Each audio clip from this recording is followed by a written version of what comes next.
우리 모두에게는 저마다 성탄절의 추억이 있습니다. 어떤 추억이 있으십니까? 저에게도 어린 시절 성탄절의 추억이 있습니다. 그것은 저희 집을 방문하셨던 이 새벽송을 도는 성도들의 방문입니다. 제가 살고 있던 시골 마을은 참 외진 곳이었습니다. 그 동네에 7가구가 있었는데 저희 집은 그 7가구 중에서도 저 멀리 떨어져서 산 밑에 있었습니다. 그리고 교회에서는 더 멀리 떨어져 있었죠. 제가 어린 시절 초등학교가 1시간은 걸어가야 되는 그런 곳이었습니다. 그러니까 그 동네에 교회가 있었어요. 그러니까 교회에서 저희 집까지 새벽성을 오려면 1시간이 걸리는 거죠. 그래서 그때 새벽성을 오셨던 분들이 이제 막 해가지고 어스름한 그때 오신 거예요. 제가 집에 있는데 막 개가 짖는 소리가 나는 거죠. 그래서 나가봤더니 저 멀리서 어떤 사람들이 노래를 부르고 있는 거예요. 그래서 저는 그때 생각한 게 저 사람들 참 이상하다. 왜 남의 집 앞에 와서 노래를 부르고 있을까? 그런 생각을 했습니다. 왜냐하면 그때는 그게 새벽성이라는 걸 몰랐거든요. 그때는 어머니만 교회를 다니고 계셨고 저는 교회를 안 다니고 있었어요. 그러니까 교회도 모르죠, 성탄도 모르죠, 새벽성도 모르죠. 다 모르는데 어떤 이상한 사람들이 와가지고 저 앞에서 노래를 부르다 가는 거죠. 딱 그 생각밖에 못했습니다. 참 이상한 사람들이다. 왜 이 저녁 때 남의 집 앞에 와서 노래를 부를까? 그렇게 생각한 이유가 무엇입니까? 모르기 때문입니다.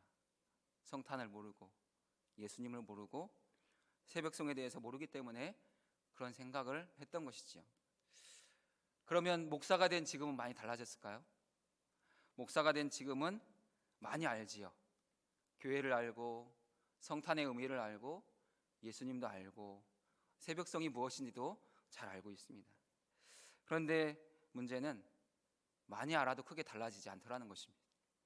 많이 안다고 해서 주님이 곧 오시는구나, 주님 오십시오, 막 마음이 두근두근 주님 만나면 얼마나 좋을까 막 설레는 그런 마음이 점점 약해지더라는 것입니다. 대림절이 시작될 때 저희 교육자들이 함께 기도하면서 그런 이야기를 했습니다. 곧 이제부터 대림절의 시작입니다. 교회의 새로운 절기입니다. 우리 마음을 새롭게 해서 오시는 주님을 기다리고 사모하십시다. 그렇게 기도했는데 기도할 때는 뜨거웠어요. 근데 기도 끝나고 나니까 금방 예전 일상과 똑같아 가는 것이죠. 벌써 대림절 3번째 주일이 지났고 내일이면 대림절 4번째 주일입니다.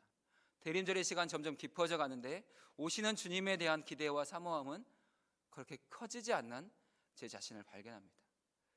여러분 어떠십니까? 여러분 안 그러시죠?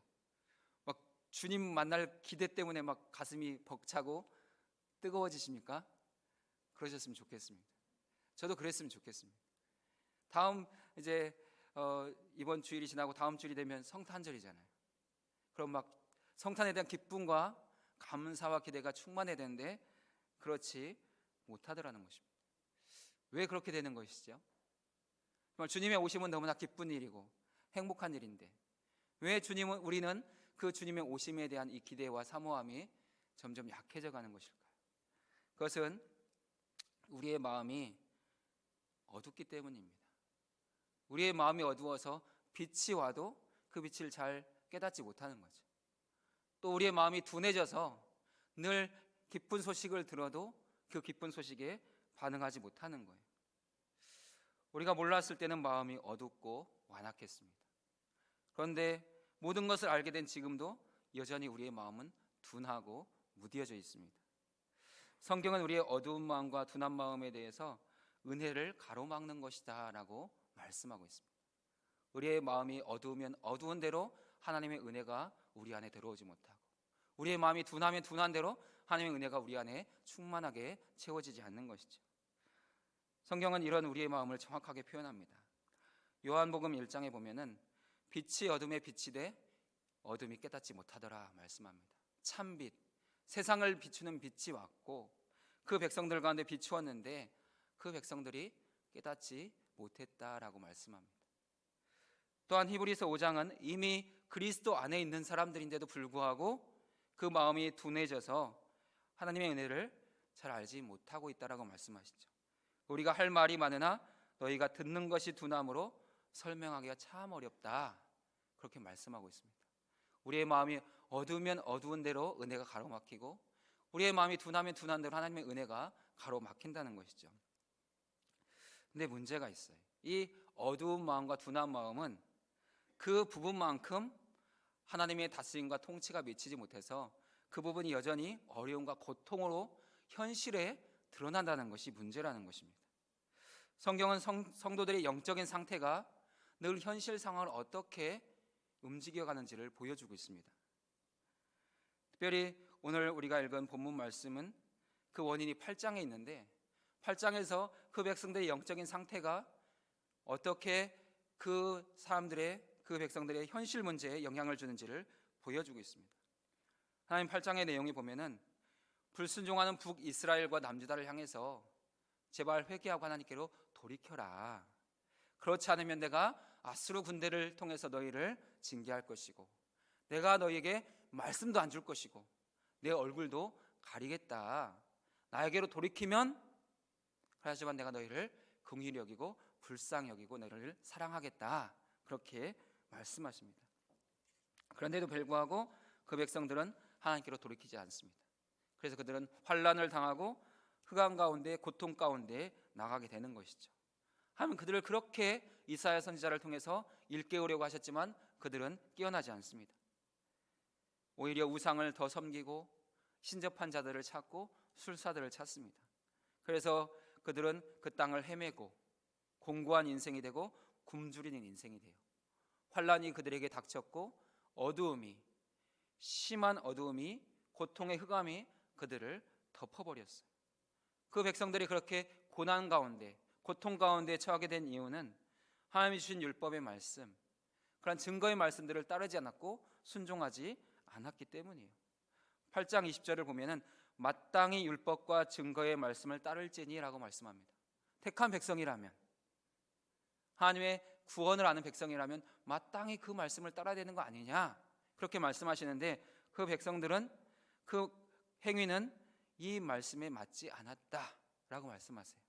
그래서 그 땅 가운데 헤매임과 공고함과 굶주림이 임하게 된 것이죠. 본래 하나님께서는 그 백성들이 그 약속의 땅에서 평안하게 살기를 원하셨어요. 그 땅에서 안정된 삶을 살기 원하셨어요.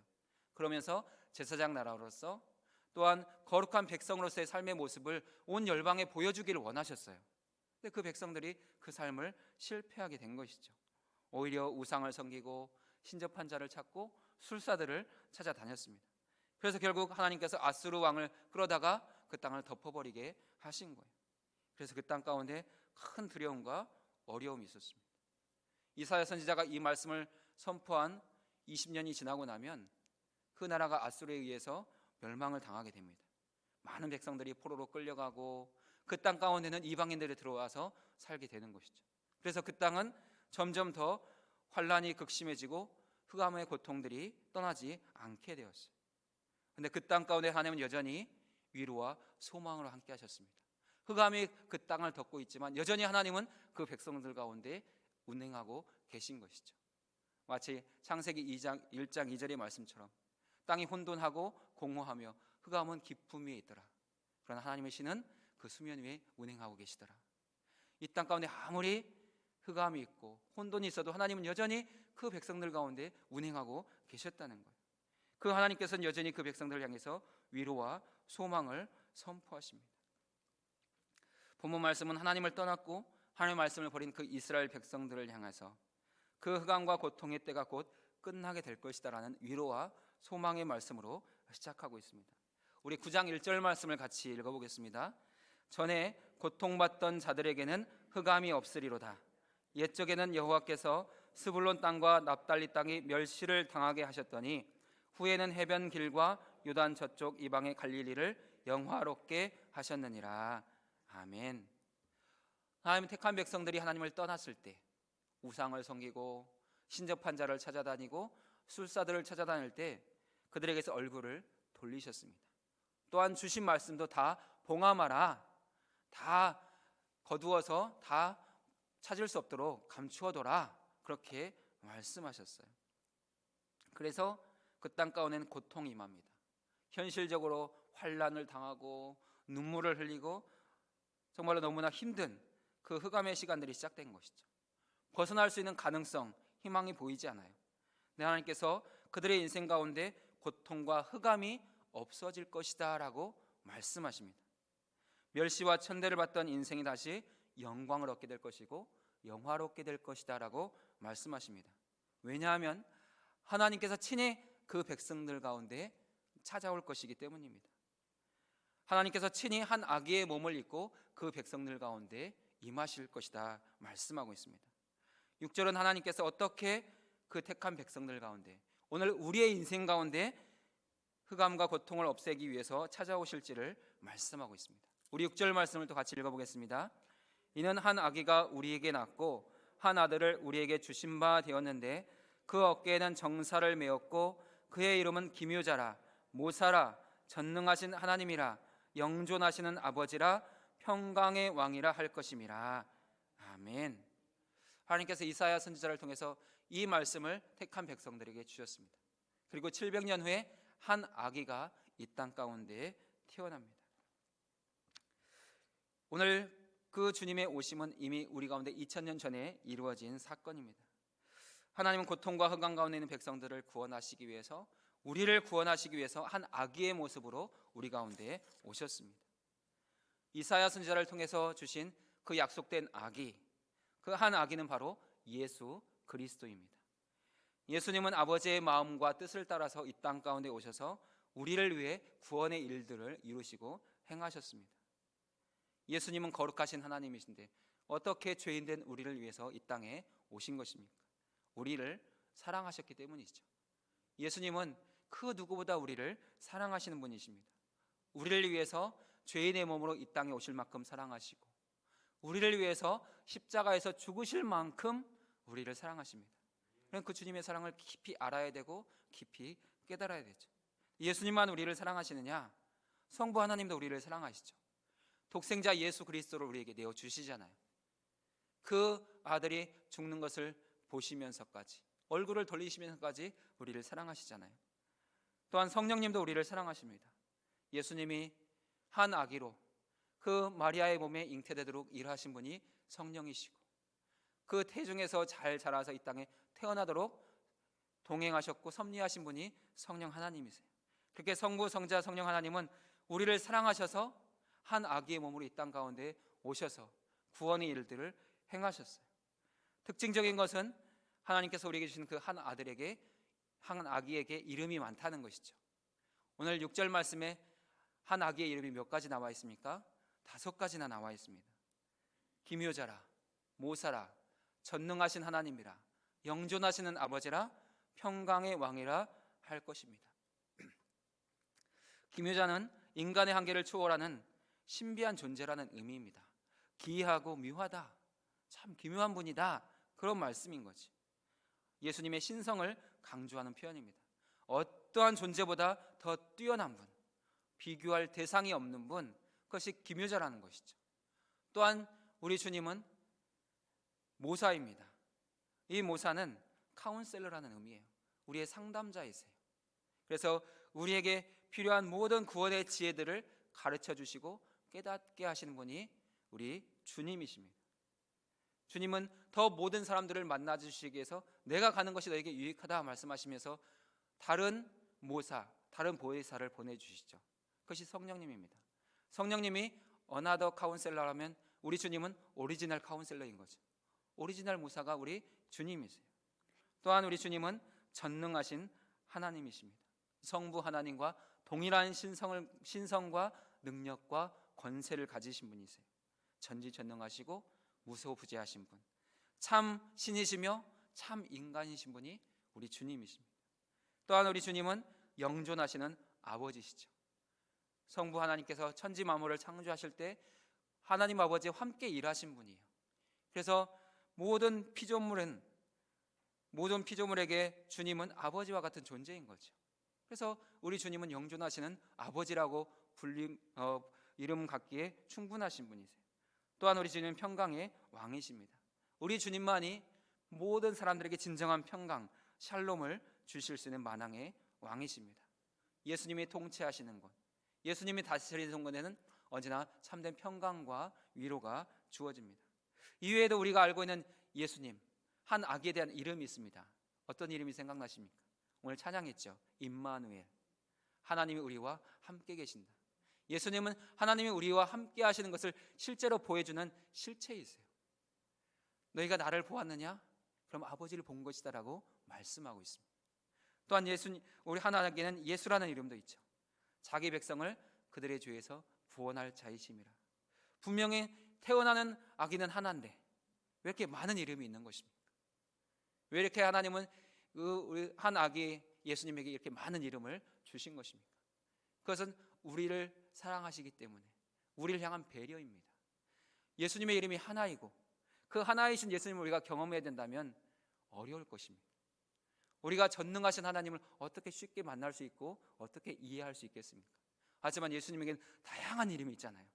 그래서 다양한 사람들, 다양한 환경에 있는 모든 사람들에게 답이 될 수 있는 거예요.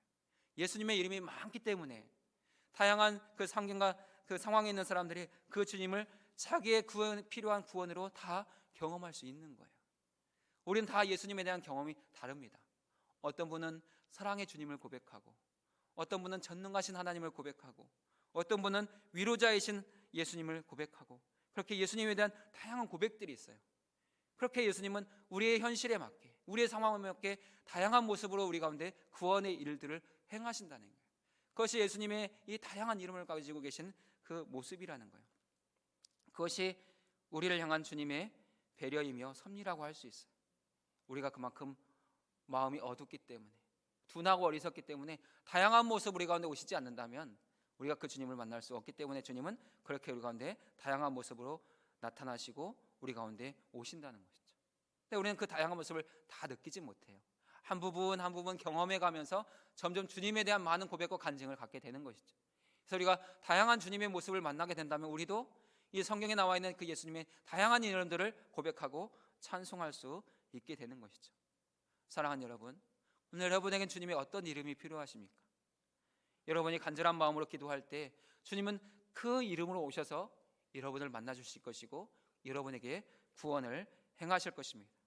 그 주님이 우리 인생 가운데 들어올 때, 그 주님이 우리 가운데 성탄하실 때 우리 인생은 어떻게 달라지고 회복되느냐? 첫 번째는 주님이 우리 인생에 성탄하시면 주님의 빛으로 인하여 모든 흑암이 사라지게 된다라고 말씀합니다. 주님이 우리 인생에 찾아올 때, 빛 대신 주님이 우리 인생에 들어오시면 우리 안에 있는 모든 어두움들, 흑암은 다 물러나고 사라지게 되어 있습니다. 우리 2절을 같이 읽어보겠습니다. 2절입니다. 흑암에 행하던 백성이 큰 빛을 보고 사망의 그림진 땅에 거주하던 자에게 빛이 비치도다. 아멘. 북이스라엘 백성들이 범죄함으로 말미암아 그 땅 가운데에 아수르의 그러한 침략이 임하였습니다. 그 땅이 망하고 그 땅에는 이제 고통만, 흑암만 가득하게 되었습니다. 그런데 주님이 그 땅 가운데 찾아오실 때 그 어둠이 물러나기 시작합니다. 그 땅 가운데 빛이 임하여서 그 빛이 모든 어둠에 있는 사람들을 다 건져주시고 구원하십니다. 빛을 창조하신 분으로서 주님이 오셔서 모든 어둠들을 물리치시고 흑암의 권세를 다스리고 통치할 때 그 어둠이 다 물러났습니다. 마태는 이런 놀라운 구원의 일들이 예수님을 통해서 그 땅 가운데 그대로 이루어졌다, 마태복음 4장 13절부터 16절을 통해서 말씀하고 있습니다. 우리 같이 읽어보겠습니다. 예수께서 나사렛을 떠나 스불론과 납달리 지경 해변에 있는 가버나움에 가서 사시니 이는 선지자 이사야를 통하여 하신 말씀을 이루려 하심이라. 일러스되 스불론 땅과 납달리 땅과 요단강 저편 해변 갈릴리 이방과 갈릴리여, 흑암에 앉은 백성이 큰 빛을 보았고 사망의 땅과 그늘에 앉은 자들에게 빛이 빛이었도다 하였느니라. 빛이신 주님이 그 땅 가운데 오셨을 때 그 땅에 있는 모든 흑암들이 다 물러났다, 이렇게 말씀하고 있습니다. 마찬가지로 빛이신 주님이 우리 인생 가운데 찾아오실 때 우리의 인생에 있는 이 고통과 흑암도 다 사라지게 되고 물러나게 되어 있습니다. 주님의 빛으로 인해서 우리 안에 영적인 회복과 변화들이 일어나게 됩니다. 주님이 우리 인생을 다스리고 통치하기 시작하면 우리를 붙잡고 있던, 우리를 억누르고 있던 흑암들이 다 물러나게 되어 있습니다. 주님의 다스림과 통치 안에서 하나님의 나라가 임할 때 이 모든 어둠들이 다 물러나고 사라지게 되는 것이죠. 주님이 우리 인생에 찾아오실 때, 우리 가운데 성탄하실 때 우리는 예수님 안에 거하게 되고, 예수님이 우리 안에 거하게 됨으로 말미암아서 우리 안에 있는 모든 그 어둠들이 다 물러가고 우리가 빛 가운데 거하는 그 모습들을 보게 될 것입니다.